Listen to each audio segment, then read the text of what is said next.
He is risen. He is risen. One more time. He is risen. He is risen. All right. So you look at things today, there are some things to be looking at. The Greek, it says it all. Now that's, when you consider the Christian faith, he is risen is the difference. So we've got some things coming up. First of all, the Annie Armstrong offering. We continue to want to raise money for that. NAM is the organization that helps provide missionaries and sends them out throughout the United States, not the United States, Canada, this area. And this money goes directly to benefit and help those missionaries. So I really encourage you to follow through with that. The goal is 700, and I don't know where we are. I don't particularly care to set dollar amounts. It's a matter of you give what the Lord leads you to give. And for missions. Okay. Next, ready for the next one here? Okay. Next Sunday, there will be a lunch and then a meeting after that. And so that will be right after service, and we'll be over in the other building there. Okay. Any other announcements being posted? Okay. As we get ready for prayer, I want you to think a couple things. I shared last week basically the presentation that says it's Friday and these things are happening, but Sunday's coming. So thank God Sunday has come. Amen. We're here this Sunday. And the way I like you to think about it, thought, it's reveille. If you haven't been in the military, you know what reveille is. It's the new call, gets you up and going. Well, he is risen. The empty tomb, that's reveille for a new day for people, for the world. And so with that in mind, we can turn in and take a look at prayer requests. And I want to suggest one prayer to be starting with, amongst others. But that is, you may have heard or recall hearing about the Air Force plane that was shot down over Iran and how the pilot was able to be rescued. And this morning I learned that the weapons officer, who was the second person on that plane, was finally found and rescued. So we need to pray for that. That's a big thing. For 36 hours in enemy territory, that's a risky thing. So we have to be mindful of that. But we do want to go to the Lord in prayer. And Easter is certainly a time to be in prayer. And amongst the prayer, certainly ought to be where we as a church fit into that. Where do we fit into what God has in mind? So if you have a particular prayer request, this is a good time to share it. Anybody have something to share? Just Janae. Janae. Okay.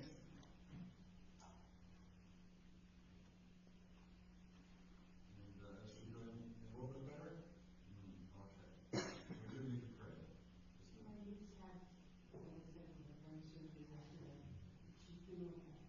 and her first name? Kelly. Okay, Kelly. Other requests? Sharon?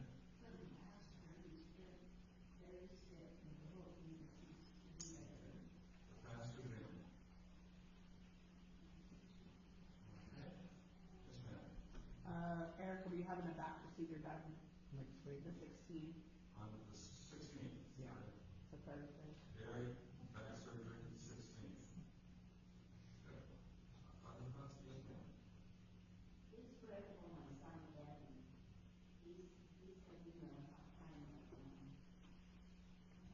And again, his name? Alan. Oh, okay.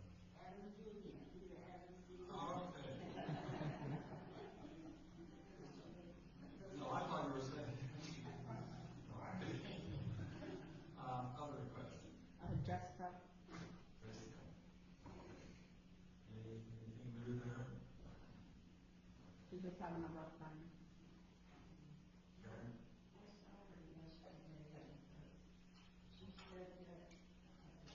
Okay, I'm gonna have to ask you to speak up a little bit. She went to find out if they had some trials that would work for her, and she said that they didn't have a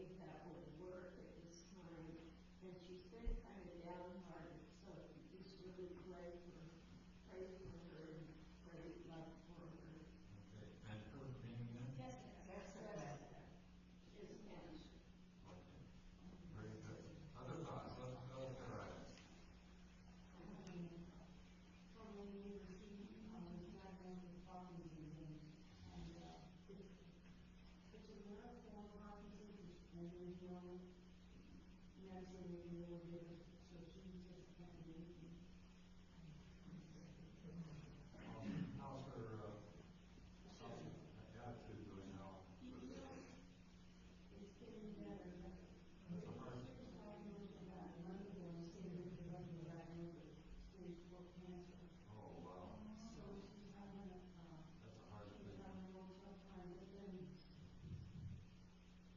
we can take her to the doctors and give them resources to call for help. She doesn't go anywhere. Right now, you're the family for us, so you need to be able to reaching out, because there are people around us that are hurting. And we may not bring them all from prayer here, but let's be praying for them at home. Anything else? Any other prayers? If not, shall we go to the Lord in prayer? Our Lord and our God, we are so grateful to be able to say He is risen. Lord, thank you for that. There's the cross where Christ died, but there was the grave that He rose from. And Lord, we're so grateful for that. And we ask that you would today help us to have our hearts and our minds focused on you. And as we look at these prayer requests, Lord, let us remember that you're the one that answers prayers. You're the one that provides. And so we can pray with confidence. And I want to start off first of all with the two airmen that were shot down in Iran, that they were safely retrieved and back to safety. So we pray for them. And wherever our armed forces are, they can be in dangerous circumstances. So we just lift them up to you and pray for them. We pray for Janae. We pray for her to she's had so many challenges. We just pray for her to improve her health and to have a good outlook. And just be with her, we pray. And we know the family's just very supportive of her. Lord, we pray for Pastor Jim. And as David was raising him up and give his message, we do ask you to strengthen him and bless him. And pray for Eric with the back surgery coming up, and Kelly with the brain surgery, and Alan Jr., we ask you to pray for him. We say we pray. There's so many different things to pray about. One is to help, one is encouragement, and certainly one is that they will be able to turn to you for life. We pray for Jessica, she's been going through a lot, and pray for the neighbor who has Parkinson's disease. So these things are hard, but we know that you're the one that can handle it. So we ask you to be with them for all these, and just bless them, bless the church service today, hear the message, and help us to go out this week and honor you and share you. In the Lord's name we pray. Amen. Amen. And now it's time to sing to the risen Lord. Matthew 28, verse 1 starts this. And after the Sabbath, toward the dawn of the first day of the week, Mary Magdalene and the other Mary went to see the tomb. And behold, there was a great earthquake, for an angel of the Lord descended from heaven, and came and rolled back the stone, and sat on it. His appearance was like lightning, and his clothing white as snow. And for fear of him, the guards trembled and became like dead men. But the angel said to the women, Do not be afraid, for I know that you seek Jesus who is crucified. He is not here, for he is risen, he said. Come and see the place where he lay. Then go quickly and tell his disciples that he is risen from the dead. And behold, he is going before you to Galilee. There you will see him. See, I have told you. So they departed quickly from the tomb with fear and great joy, and ran to tell his disciples. And behold, Jesus met them and said, Greetings. And they came up and took hold of his feet and worshipped him. And Jesus said to them, Do not be afraid. Go and tell my brothers to go to Galilee, and there they will see me.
His appearance looked like lightning, and his clothing was white as snow.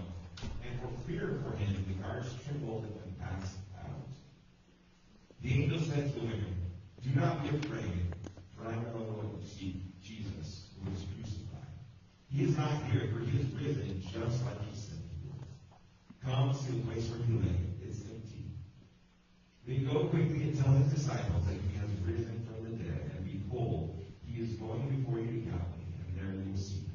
See, I have told you this."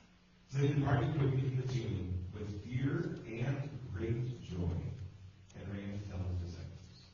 And behold, Jesus met them and said, "Greetings." And they came up and took a hold of his feet and worshipped him. And then Jesus said to them, "Do not be afraid. Go and tell my brothers to go to Galilee, and there they will see me."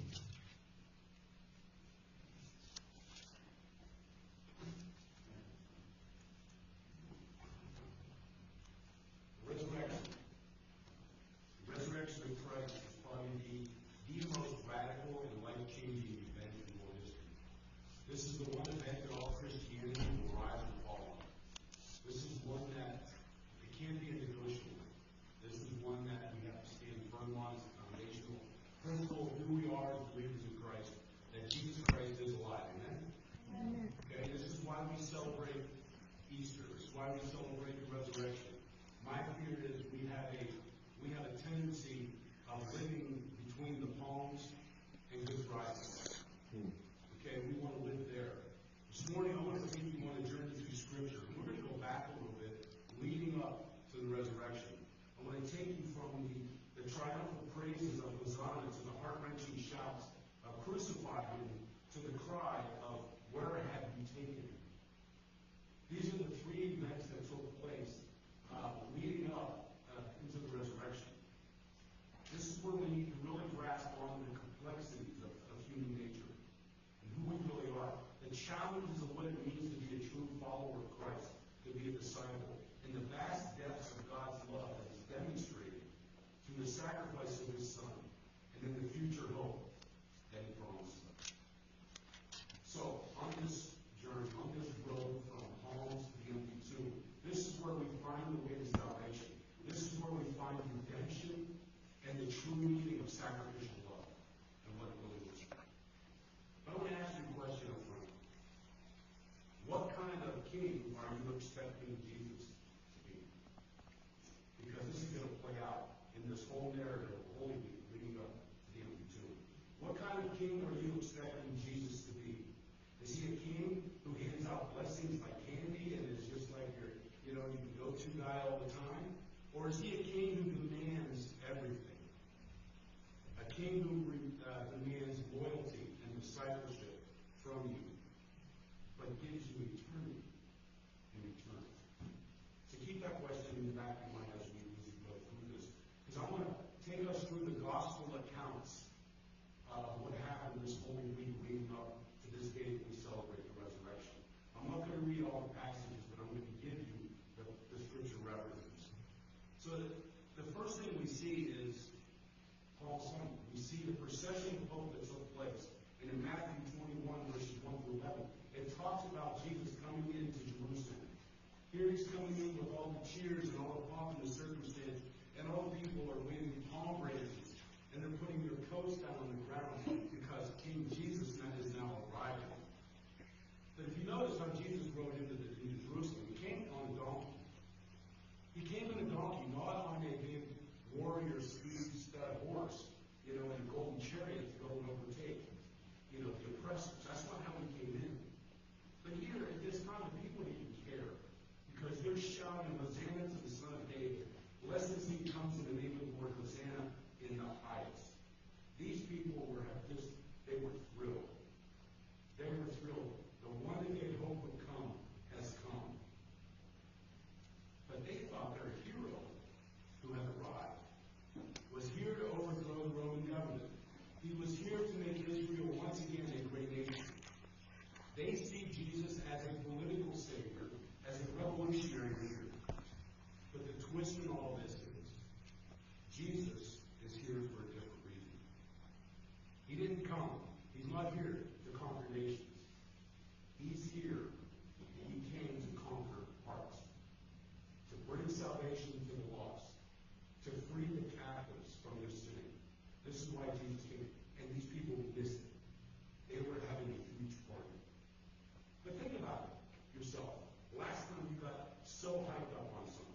Maybe it was a new job. Maybe it's a new relationship. Maybe it's the new Super Mario movie that's coming out. And everybody, as we just saw, and everybody is hyped about those things, right? You get excited about the new job, the relationship, the movie, okay? And so you put all your hopes and dreams on this, hoping that somehow your life will be changed. And everything will be better because of it. But what happens when reality does not match your expectations? This is what exactly is going to go on here. Their reality is not going to match up with their expectations. What happens when the dream job turns into a grind, or the relationship starts showing cracks, or the movie gets a low rating on Rotten Tomatoes? What do you do with all that? See, the crowd's cheers would soon turn to tears, because Jesus wasn't the Savior they wanted. He was the Savior they needed. The church, I want to tell you this morning, who is the Jesus that you look to? Is he the Jesus you want, or is he the Jesus that you need? Are you worshiping the Jesus of the Bible, who the Bible says he is, not who the world thinks he is, but who the Bible says he is? Or is he just a Jesus you made up in your mind that makes you feel good? So we see this parade taking place. So what parade line are you going to be? Because this is very critical to understand. Where are you in this thinking? How you will celebrate the resurrection? How you would look at the resurrection of Jesus Christ? So we have this procession of hope that was first taking place. Then in Matthew chapters 26 through 27, we see the betrayal and the brokenness that will take place in this week. As the week progresses, a number of somber events. There was Monday, Thursday that will take place.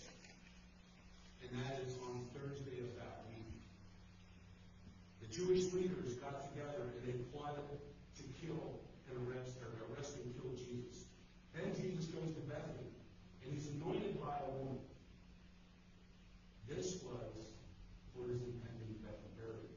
See, people don't often see that. They just think this is it all glitz and glamour thing. But a lot of the things that were taking place are somber, leading up to the death, burial, and resurrection of Jesus. Then Jesus would celebrate the Passover with his 12, and then he would institute the Lord's Supper as a reminder of what he was about to do for them,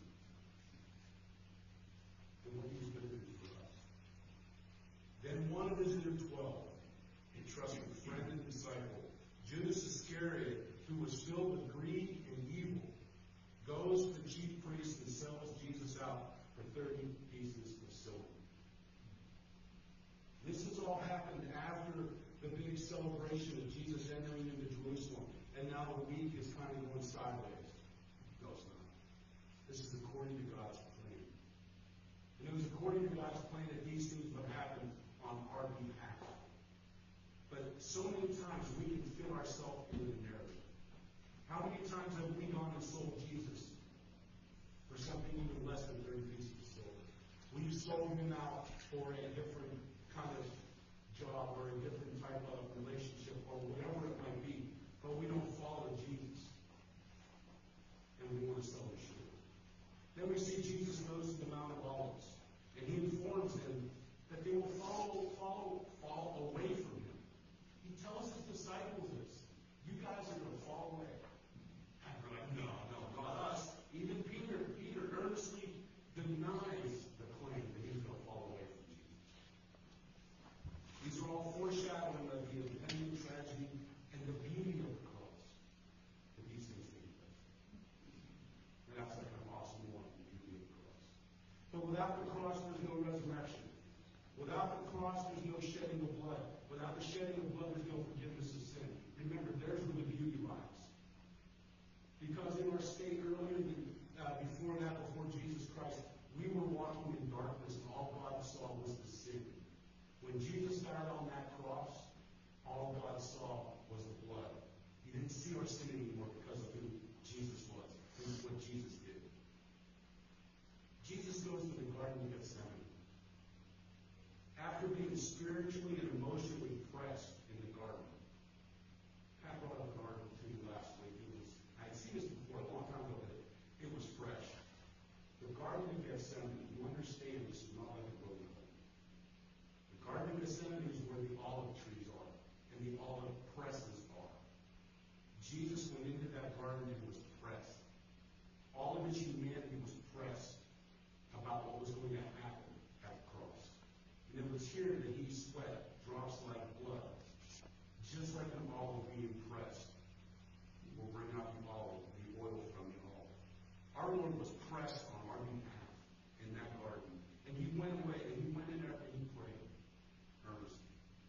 here that Jesus is going to be arrested and taken away in chains to appear before Caiaphas and the council, where they had the secret, behind closed doors inquisition in the middle of the night, which was totally illegal in Jewish law, but they did it anyway.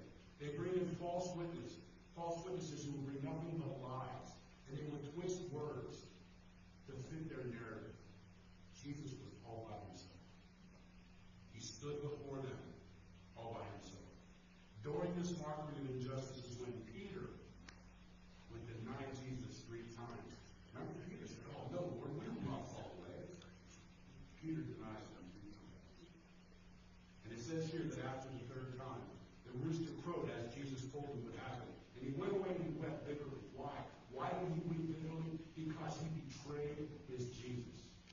He betrayed his friend, the one that took him in, the one who called him to be a fisher of men. He betrayed him. Jesus is then delivered to Pilate and he is scourged. Judas hangs himself. The crowd chooses a murderer, Barabbas, to be released instead of Jesus. And it is here that the hosannas turn to crucify him.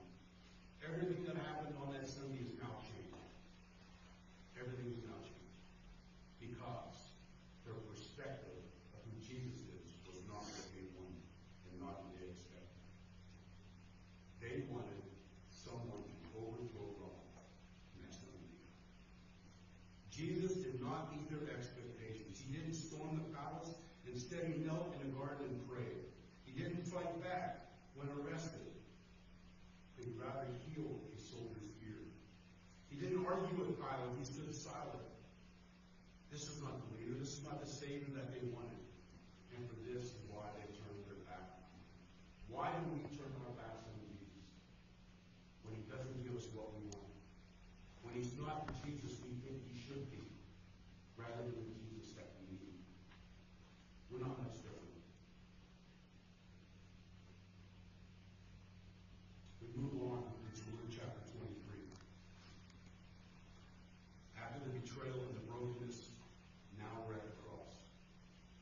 And at the cross, there's a choice. You know, Jesus didn't have to do this.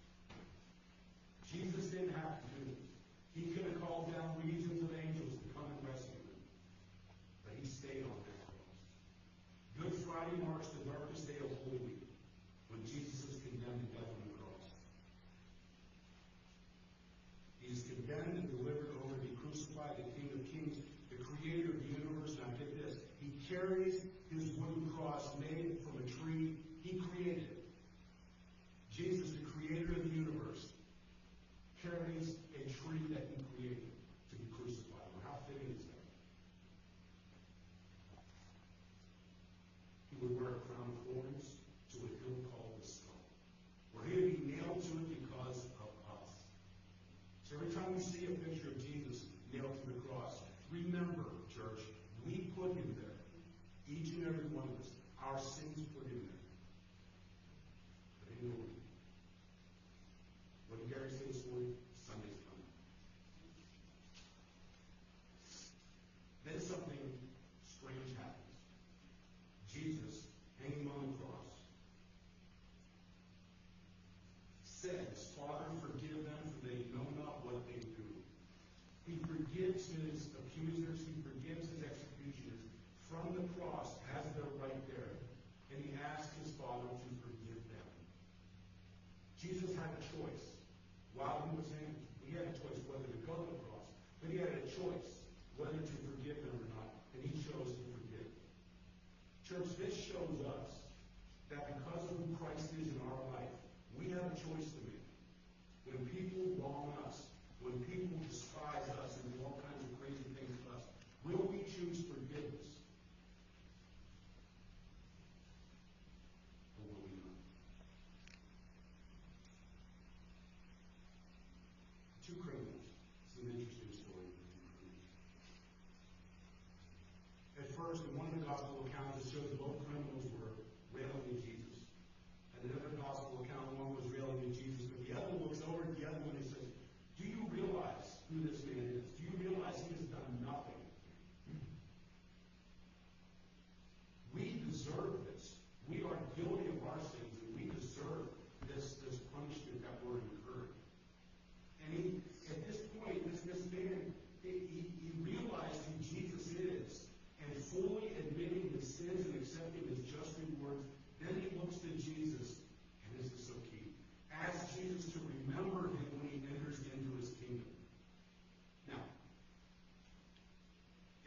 a typical sinner's prayer that today's church is so used to.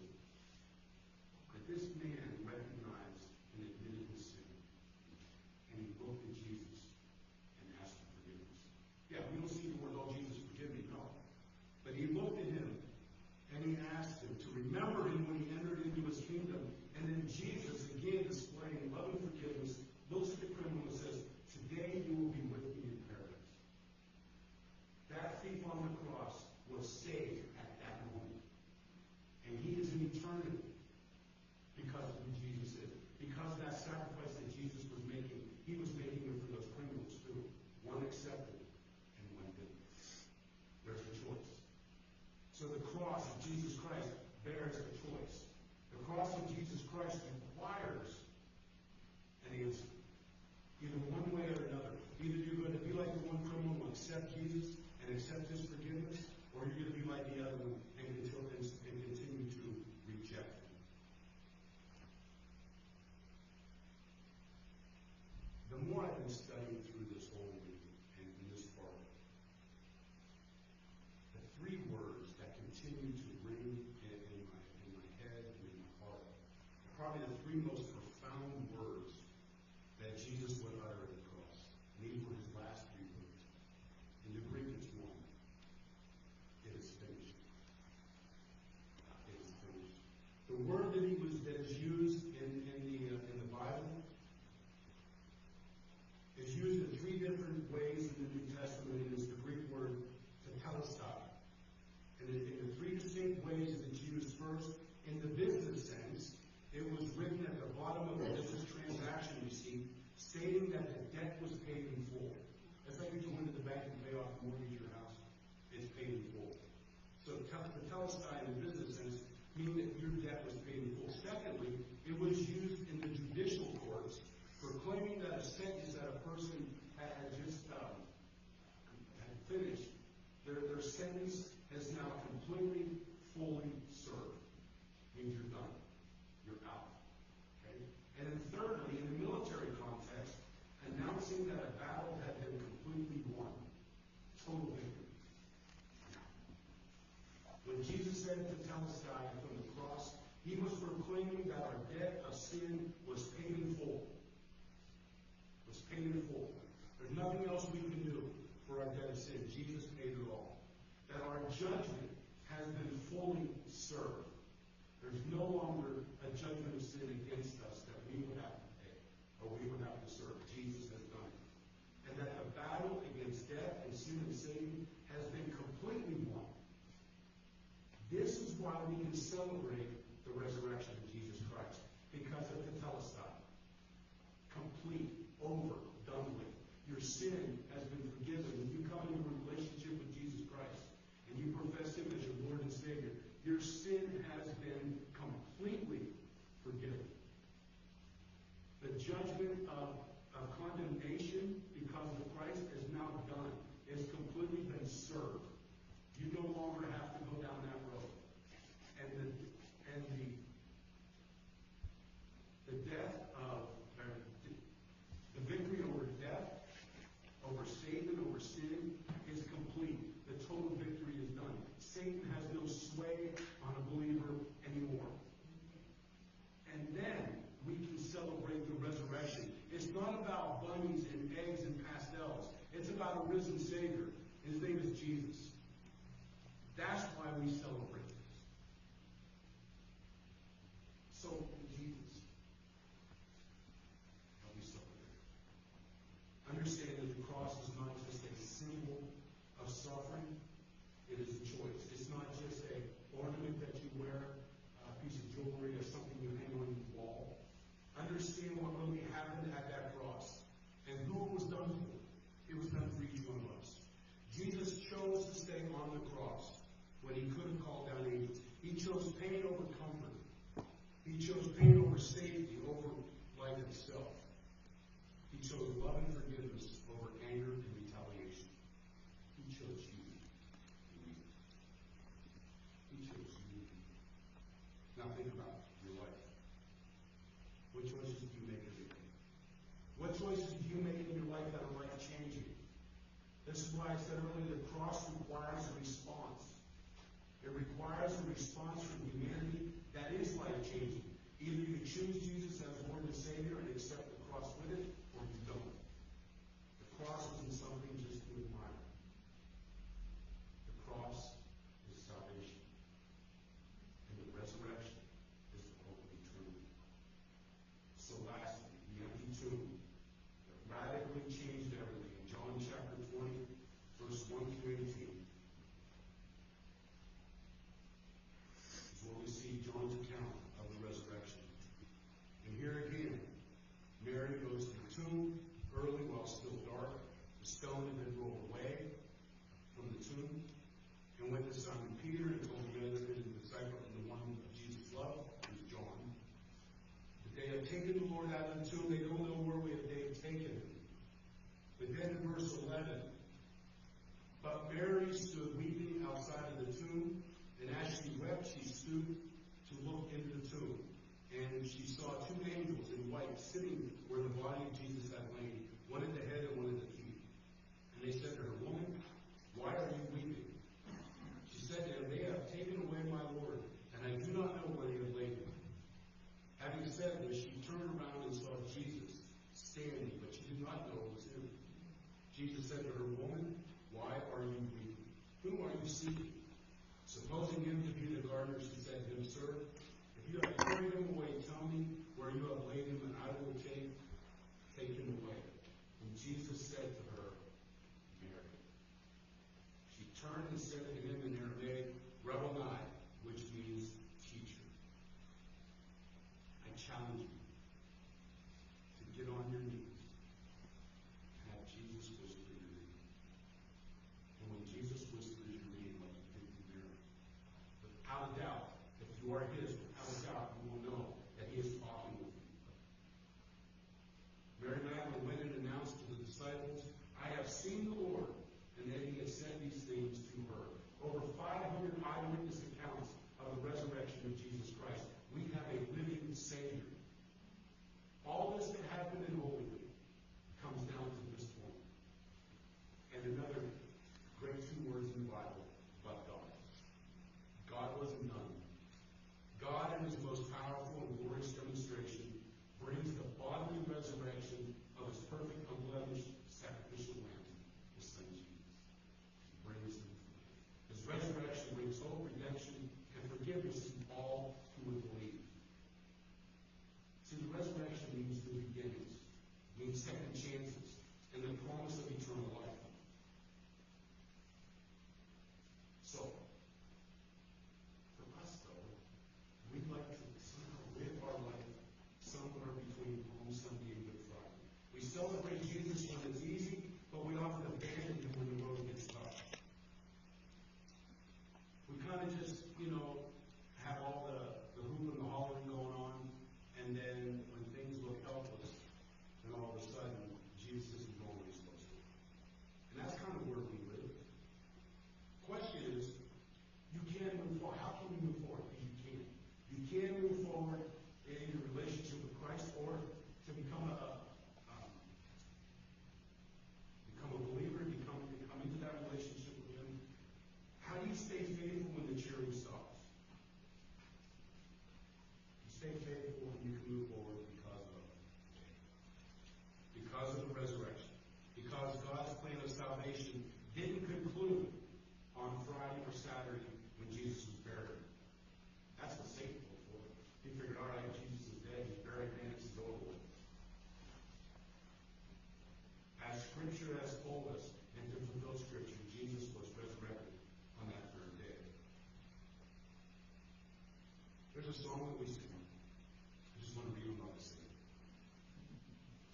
I just want to read the words to you, what you really think. Most of us know this song. And it's the song Because He Lives. God sent his Son, they called him Jesus. He came to love, heal, and forgive. He lived and died to buy my pardon. An empty grave is there to prove my Savior lives. Because he lives, I can face tomorrow. Because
morning and you want to come into a relationship with Jesus Christ, it's very simple. You admit that you're a sinner, you need His forgiveness. Because all of us, according to Romans 3:23, we have all sinned and fallen short of the glory of God. There's not one of us who's not sinned. But Jesus came, the one who knew no sin, took on our sin. So we have to admit that, yes, we're sinful people, but also believe that Jesus is God in the flesh who came down to earth, died on Calvary's cross, to shed His blood, to forgive us of our sins, and then rose again on the third day.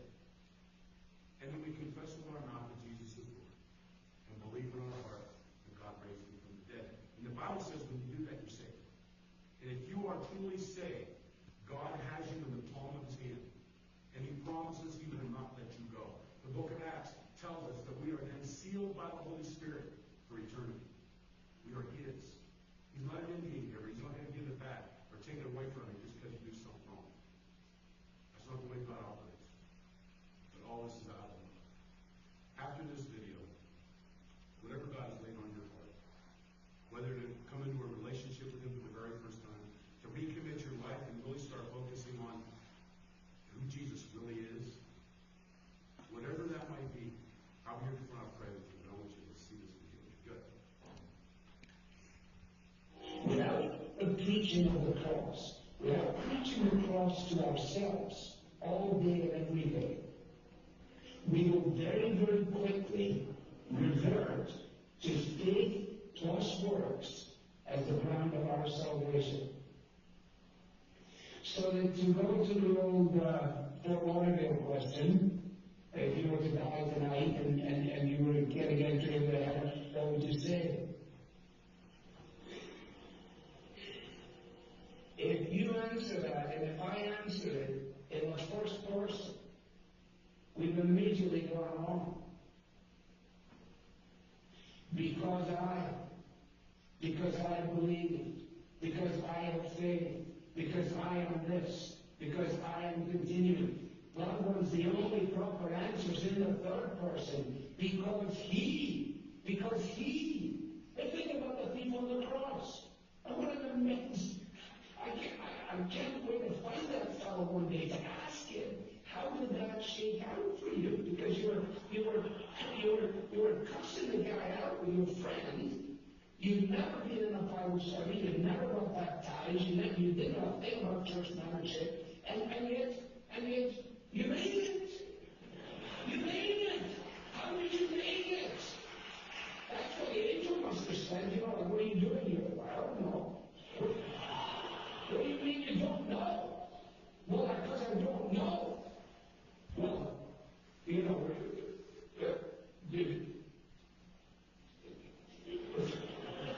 excuse me, let me get my supervisor. The supervisor is. So we just a few questions for you. First of all, are you clear on the doctrine of justification by faith?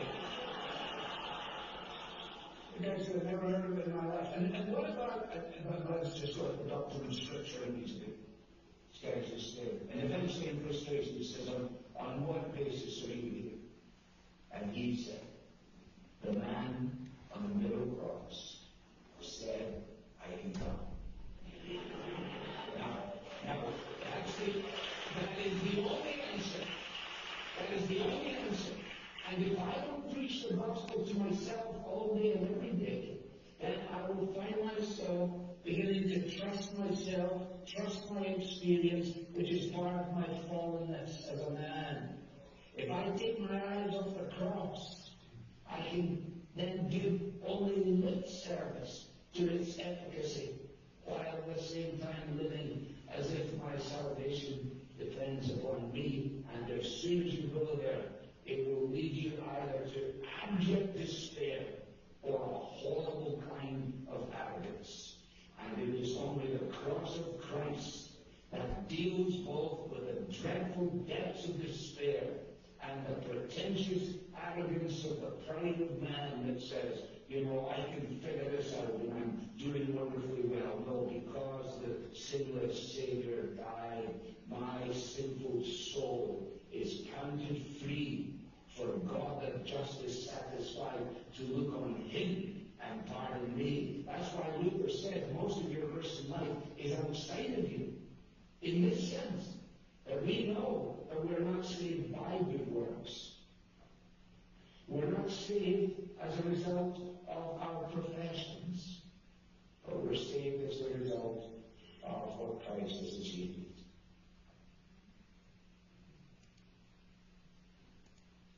Jesus says, I am the way, the truth, and the life. No one comes unto the Father but through me.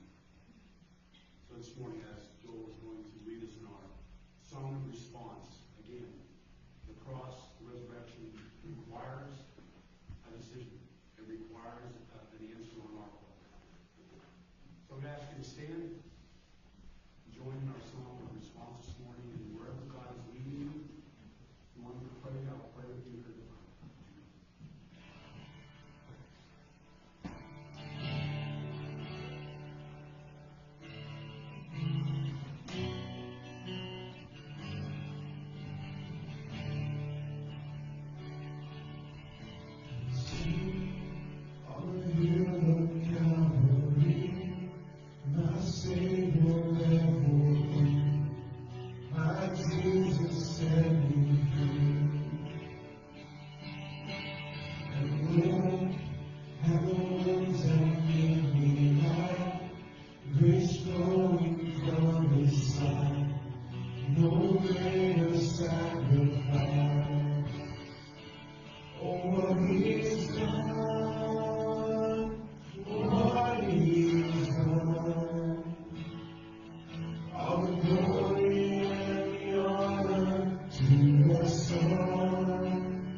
Let's pray.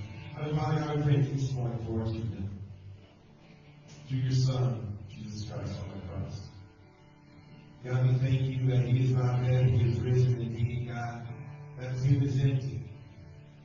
God, through faith, we will see that empty tomb is still in it. God, we thank you for how you work and move